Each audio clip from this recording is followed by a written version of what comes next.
Então, gente, eu vou falar um pouquinho das briófitas. Não tem muita coisa pra falar porque elas foram as primeiras plantas aí que surgiram. Então, elas, como são plantas primitivas, elas são bem simples assim, né? Se for comparar com as outras. São plantinhas de porte pequeno que gostam de ficar em locais úmidos, tipo rochas. Deixa eu botar aqui: rochas, troncos de árvores.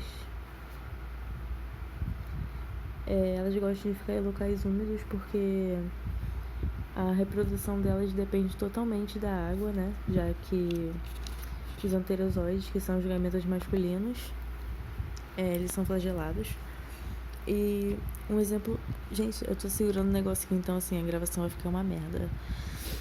Um exemplo clássico, assim, das briófitas são os musgos. Eu sempre lembro daquele desenho dos Teletubbies, que eles ficavam lá dançando, cantando, em um tapetinho, assim, de negocinhos verdinhos, né? Eu não sei se aquilo são briófitas, mas é o que eu consigo associar, assim. É o que tá na minha cabeça e vai ficar pra sempre.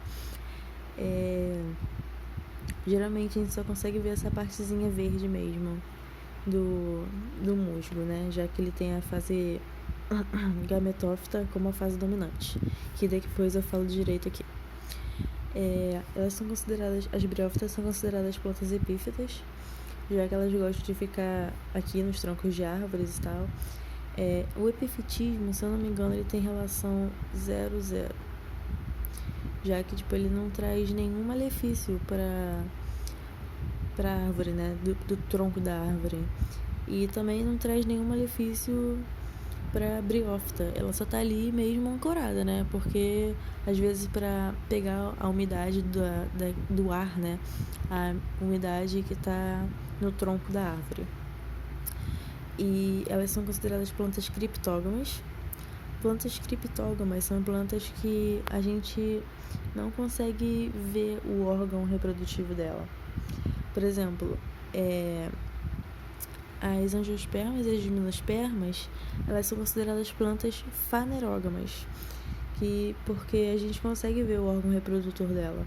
Então, assim, quando a gente está lá na rua andando, vê uma roseira ou vê uma flor qualquer, aquilo ali nada mais é, a própria flor nada mais é do que o órgão reprodutor dela. Já os musgos, eles são muito pequenininhos. O órgão reprodutor dele fica tipo aqui. Então a gente só consegue enxergar por meio do microscópio, entendeu? Então, criptógamas são plantas que a gente não consegue enxergar o órgão reprodutor dela a olho nu, só pelo microscópio. E as fanerógamas são as plantas que a gente consegue enxergar o órgão reprodutor dela. Geralmente, as criptógamas são as briófitas e as pteridófitas, e as fanerógamas, angiospermas e as gimnospermas. Uma característica muito, muito, muito importante das briófitas é o fato de elas serem avasculares, ou seja, elas não têm vasos condutores, ou seja, xilema e floema. Então, assim, como é que essas plantas conseguem absorver água e sais, já que elas não têm esses vasos condutores? Elas conseguem pegar essa água e sais, né, pelo meio um pouquinho dos rizoides, que são, como são chamados, a raiz dela, e um pouquinho pelas folhas, já que tipo, as folhas das briófitas têm uns poros aqui. Então, elas meio que conseguem absorver essa umidade do ar pelos poros. Assim, os nomes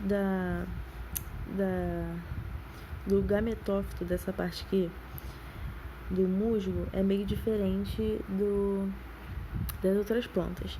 Isso que a gente costuma chamar de raiz, de raiz, tá certo? De raiz é chamado de rizoide. Isso aqui que a gente costuma chamar de caule é chamado de caulídeo. Isso aqui que a gente costuma chamar de folha são os filídeos. Eles têm esses nomes diferentes porque as plantas avasculares, né, que é o caso das briófitas, elas não são consideradas tipo com tecidos verdadeiros. Então, assim, todas as outras plantas têm o nome normal, né? Folha, caule e rizóide. Só as briófitas que têm esses nomezinhos feios. E, assim, essa parte aqui, filídeo, caule e rizóide, é o que constitui a parte gametófita dela. A parte gametófita é a fase dominante das briófitas. Esse nome é meio estranho, mas é muito, muito importante. A fase dominante é a fase que a gente consegue enxergar. Então, assim, como eu tinha dito ali em cima, que é um tapetinho assim verdinho, a gente só consegue enxergar essa parte aqui do musgo, que é a parte do gametofítico, a parte gametofítica. A gente, quando vai lá num lugarzinho onde só tem musgo, é só essa parte aqui que a gente consegue enxergar. Essa parte aqui é muito, muito pequenininha. Assim, até dá pra enxergar olho nu, mas, assim, é meio difícil, sabe? Ela é muito pequena. Os musgos, eles costumam ter, tipo, acho que 20 centímetros no máximo. 20 centímetros é um musgo gigante. É um musgo, tipo, o maior musgo que tem. Então, ele é muito, muito pequeno. Tinha outra coisa que eu ia falar. O fato das plantas, das briófitas, não terem vasos sanguíneos é o que faz com que ela tenha um certo limite de altura. Elas são muito pequenas justamente porque elas não têm vasos sanguíneos. Então, assim, deixa eu fazer aqui uma estruturinha. Eu vi um videozinho muito bonitinho disso. Que, assim, as plantas que não têm vasos, no caso dos musgos, elas têm um pouquinho de dificuldade de pegar água e sais, né? Já que elas não têm os vasos condutores. Então, assim, o xilema e floema, eles são tipo um canudo que você leva, tipo, às vezes da raiz, né? Até lá a folhinha, da folhinha pra raiz. Então, assim, elas, como não tem isso, elas têm que passar a água e o sal de célula para célula. Então, o transporte de água é feito por osmose e o transporte de sais minerais é feito por difusão. Só que, assim, imagina, o rizóide, ele é feito basicamente, assim, só para fixação da planta do substrato. Ele não tem totalmente essa função de absorver nutriente. Então, assim, digamos que um pouquinho de água que ele conseguiu pegar aqui, ele vai pegar a água, de célula para célula, né? Lembrando. Ele vai pegar a água para a primeira célula que está aqui. E essa outra célulazinha aqui, essa outra bolinha aqui vai ser, sei lá, sais. Essa aqui vai ser água. Só que essa célula precisa pegar um pouquinho dessa água e desses sais para ela. Então, ela vai pegar, vai usar o que ela precisa e vai passar para a célula seguinte.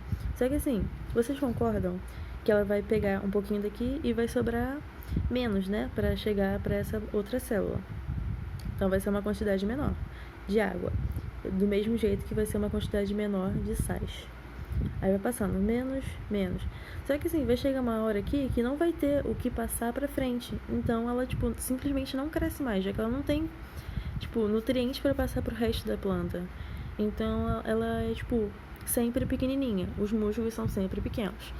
E uma coisa que também ajuda a elas a pegar, tipo, ter esses nutrientes é que as briófitas costumam abrigar alguns fungos e umas bactérias aqui no rizóide, que ajudam também a absorver alguns nutrientes.